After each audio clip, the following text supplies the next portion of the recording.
Hi everyone. ಇವಾಗ ನೋಡಿ ಇಟ್ಟಿಗ ನಮ್ಮ ಹತ್ರ ಬೇಜಾನ್ ಜನ ಕೇಳ್ತಾ ಇದ್ದರು. ಸೊ ಏನಂದರೆ ಇಟ್ಟಿಗ 2022 2021 23 ಆ ಥರ ಗಾಡಿ ಇದರಲ್ಲಿ ಇದೆ. ಸೊ ಇದು BS6 ಇದೆ ಅಲ್ಲ ಗಾಡಿ. ಇಟ್ಟಿಗ 22 ಇರಲಿ 21 ಇರಲಿ ಗಾಡಿ ಇಟ್ಟಿಗ ಇವಾಗ ನಮ್ಮ ಹತ್ರ ಕ್ರೂಸ್ ಕಂಟ್ರೋಲ್ ಆ್ಯಕ್ಟಿವೇಶನ್ ಆಗ್ತಾಯಿದೆ. ಸೊ ಕೆಲವು ಕಸ್ಟಮರ್ಗೆ ಏನಿದೆ ಅಂದರೆ ಕನ್ಫ್ಯೂಷನು, 23 ಸೆಗ್ಮೆಂಟೇ ಬೇರೆ, 22 ಸೆಗ್ಮೆಂಟೇ ಬೇರೆ, 21 ಸೆಗ್ಮೆಂಟೇ ಬೇರೆ. ಸೊ ಈ ಪ್ರಕಾರ ನಿಮಗೆ ಒಂದೊಂದು ಗಾಡಿನೇ ಬೇರೆ ಬೇರೆ ಥರ ಇದೆ. ಯೂಶ್ವಲಿ ನಾವು ಏನು ಮಾಡ್ತೀನಿ ಅಂದರೆ ಎಲ್ಲ ಗಾಡಿ ಒಂದೇ ಅಂತ ತಿಳ್ಕೊಂಡು ಬಿಡ್ತೀನಿ. ಸೊ ಆ ಥರ ತಿಳ್ಕೊಂಬೇಡಿ. ಗಾಡಿ ಇಟ್ಟಿಗ 21 ಇರಲಿ 22 ಇರಲಿ 23 ಇರಲಿ 24 ಯಾವ ಗಾಡಿನಲ್ಲಿ ಇರಲಿ ಕ್ರೂಸ್ ಕಂಟ್ರೋಲ್ ಆ್ಯಕ್ಟಿವೇಶನ್ ಆಗುತ್ತೆ.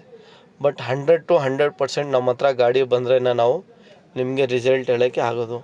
ಹಂಗೆ ಇವಾಗ ರಫ್ಲಿ ನೀವು ಎಷ್ಟಾಗುತ್ತೆ ಏನಾಗುತ್ತೆ ಅಂತ ನಾವು ಗಾಡಿ ನೋಡಿಲ್ಲ ಅಂದರೆ ಏನೂ ಮಾಡೋಕ್ಕಾಗಲ್ಲ. ಯಾಕೆಂದರೆ ಒಂದೊಂದು ಗಾಡಿನಲ್ಲಿ ಒಂದೊಂದು ಆಪ್ಷನ್ ಇರ್ತದೆ. ನಿಮ್ಮ ಗಾಡಿನಲ್ಲಿ ಕೆಲವು ಗಾಡಿನಲ್ಲಿ ಆಪ್ಷನ್ ಕೊಟ್ಟಿರ್ತಾರೆ, ಕೆಲವು ಗಾಡಿನಲ್ಲಿ ಆಪ್ಷನ್ ಕೊಟ್ಟಿರಲ್ಲ. ಸೊ ಆ ರೀತಿ ನೀವು ಒಂದೊಂದು ನಿಮಗೆ ಬರ್ತದೆ. ಸೊ ಈ ಗಾಡಿನಲ್ಲಿ ನೀವು ನೋಡಿ ಸ್ಟೇರಿಂಗ್ ಕಂಟ್ರೋಲ್ ಬಂದಿದ್ದು. ಸೊ ಬೇಸಿಕ್ ಗಾಡಿದು ಇದರಲ್ಲಿ ಸಿಸ್ಟಮು ತೆಗಿಬಿಟ್ಟು ಸೋನಿ ಸಿಸ್ಟಮ್ ಹಾಕಿದರೆ ಅದು ಇರಲಿ, ಅದು ಸೆಕೆಂಡ್ರಿ. ಬಟ್ ಕ್ರೂಸ್ ಕಂಟ್ರೋಲ್ ನಿಮಗೆ ಈ ಥರ ಇದರಲ್ಲಿ ಇರಲಿಲ್ಲ. ಸೊ ಕ್ರೂಸ್ ಕಂಟ್ರೋಲ್ ಒಂದು ತೆಗಿಬಿಟ್ಟು ನಾವು ರೈಟ್ ಲೆಫ್ಟು ಇದು ಚೇಂಜ್ ಮಾಡಿ ಕ್ರೂಸ್ ಕಂಟ್ರೋಲ್ ಒಂದು ಇದಕ್ಕೆ ನಾವು ಆ್ಯಕ್ಟಿವೇಶನ್ ಮಾಡಿದ್ದೀನಿ.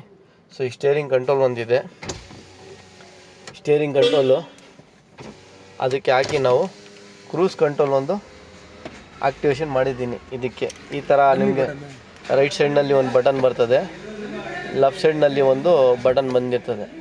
ಸೊ ನಿಮಗೆ ಇದು ಬೆನಿಫಿಟ್ ಏನೆಂದರೆ ಮ್ಯಾನುವಲ್ ಗಾಡಿ ಇರಲಿ ಆಟೋಮೆಟಿಕ್ ಗಾಡಿ ಇರಲಿ ಯಾವ ಗಾಡಿನಲ್ಲಿನೂ ಇದ್ದರೆ ನಮ್ಮ ಹತ್ರ ಕ್ರೂಸ್ ಕಂಟ್ರೋಲ್ ಆ್ಯಕ್ಟಿವೇಶನ್ ಆಗುತ್ತೆ. ಒಂದು अभी थोड़े लोग क्या है कन्फ्यूजन होके रहते हैं, क्या इट्टिका में 22 में क्रूज़ कंट्रोल चल जाएगा क्या, 21 में चलेगा क्या करके. सर कौन सा भी गाड़ी रहने दो इट्टिका, हमारे पास क्रूज़ कंट्रोल इसके लिए एक्टिवेशन हो रहा है. अभी ये गाड़ी में आके था, इसको निकाल के हम लोग क्रूज़ कंट्रोल डाल के हैं. फिर स्टीयरिंग कंट्रोल तो आपके गाड़ी में आके ही था, तो उसी स्टीयरिंग में हम लोग क्रूज़ कंट्रोल एक्टिवेशन करके हैं. सो 21 22 23 सो कौन सा भी गाड़ी रहने दो उसके लिए अबाउट 22 से आपको 25 तक क्रूज़ कंट्रोल एक्टिवेशन है. पेट्रोल हाइब्रिड, ये हाइब्रिड गाड़ी इसमें देख सकते हैं आप. पेट्रोल रहने दो, हाइब्रिड रहने दो, CNG रहने दो, सब गाड़ी के लिए क्रूज़ कंट्रोल अवेलेबल है. ओनली फॉर गाड़ी अपने शॉप पे आना पड़ेगा, तभी हम आपको रिज़ल्ट बोल सकते हैं. ऐसे है कि नहीं आप फ़ोन में हो जाएगा क्या, कितना प्राइस क्या प्राइस बोलो तो वो क्वेश्चन का आंसर हमारे पास नहीं है. सर जो कस्टमर को इंटरेस्ट है लगाने के लिए वो आके पहले आप सर्टिफाइड है उस गाड़ी में लग सकता है नहीं लग सकता, तभी हम लोग बोल सकते हैं. पेट्रोल रहने दो, CNG रहने दो, हाइब्रिड रहने दो, 21 से लेके 25 तक भी हमारे पास क्रूज़ कंट्रोल एक्टिवेशन हो जाएगा. तो यह हाइब्रिड है, तो इसमें आप देख सकते हैं क्रूज़ का बटन दबाने से आपको सिंबल भी क्रूज़ का शो कर रहा है, यहाँ यहाँ.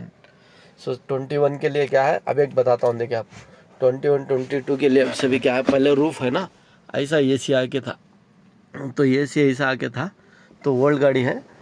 इसमें ऑटोमेटिक AC है, मैनुअल AC है, सब अलग अलग है. जो आपको इच्छा है उसका कर सकते हैं. और 21 22 के लिए भी क्रूज़ कंट्रोल एक्टिवेशन हो रहा है. 21 ಇಲ್ಲಿ 22 ಇಲ್ಲಿ ಯಾವ ಗಾಡಿನಲ್ಲಿ ಇಲ್ಲಿ ಅಬೌಟ್ 21ಇಂದ ಹಿಡಿದು 25 ತನಕ ನಮ್ಮ ಹತ್ರ ಕ್ರೂಸ್ ಕಂಟ್ರೋಲ್ ಆ್ಯಕ್ಟಿವೇಶನ್ ಆಗುತ್ತೆ. ಬಟ್ ಏನಂದರೆ ಗಾಡಿ ನಮ್ಮ ಹತ್ರ ಬರಬೇಕು, ಆವಾಗಲೇ ನಾವು ರಿಸಲ್ಟ್ ಹೇಳೋಕ್ಕಾಗುತ್ತೆ, ಅದಕ್ಕಿಂತ ಮುಂಚೆ ಹೇಳೋಕ್ಕಾಗಲ್ಲ. ಒಂದು ಗಾಡಿ ಬಂದರೆ ನಾವು ಕ್ರೂಸ್ ಆದ್ಮೇಲೆ ಆಪ್ಷನ್ ಇದೆ ಇಲ್ಲ ಏನು ಮಾಡಿದ್ದಾರೆ ನಿಮ್ಮ ಗಾಡಿನಲ್ಲಿ ಅದನ್ನು ನೋಡಿಬಿಟ್ಟು ಹೇಳೋಕ್ಕಾಗುತ್ತೆ. ಯಾವ ಗಾಡಿನಲ್ಲಿನೂ ಇಲ್ಲಿ ಬನ್ನಿ ಕ್ರೂಸ್ ಕಂಟ್ರೋಲ್ ಆ್ಯಕ್ಟಿವೇಶನ್ ಆಗುತ್ತೆ. ಒಂದು ನಮ್ಮ ಅಂಗಡಿ ಕೋರಮಂಗಲ ಫೋರಮ್ ಸಿಗ್ನಲ್, ಅದಕ್ಕಿಂತ ಮುಂಚೆನೇ ನಿಮಗೆ ಒಂದು ಆಡುಗುಡಿ ಸಿಗ್ನಲ್ ಅಂತ ಇದೆ, Mico Bosch road, Adugodi signal Mico Bosch road Bangalore Koramangala near by forum mall, ಅಲ್ಲಿ ನಮ್ಮ ಅಂಗಡಿ ಬರ್ತದೆ. ಗೂಗಲ್ನಲ್ಲಿ ಆದ್ರೂ ನಮಗೆ ಸಿಗುತ್ತೆ, ನೀವು ಏನು ಬೇಕು ಅಂತ ವಿಚಾರಿಸ್ಬೋದು. ಬೇರೆ ಅಸೆಸರೀಸು ನಿಮಗೆ ಯೂಟ್ಯೂಬ್ ಇನ್ಸ್ಟಾಗ್ರಾಮ್ ಫೇಸ್ಬುಕ್ನಲ್ಲಿ ಸಿಗುತ್ತೆ. ಸೊ ಇದು ಒಂದು ಕೆಲಸ ಇಟ್ಟಿಗಾನಲ್ಲಿ ಕ್ರೂಸ್ ಕಂಟ್ರೋಲ್ ಆ್ಯಕ್ಟಿವೇಶನ್ ಸಕ್ಸಸ್ಫುಲ್ಲಿ ಆಗಿದೆ.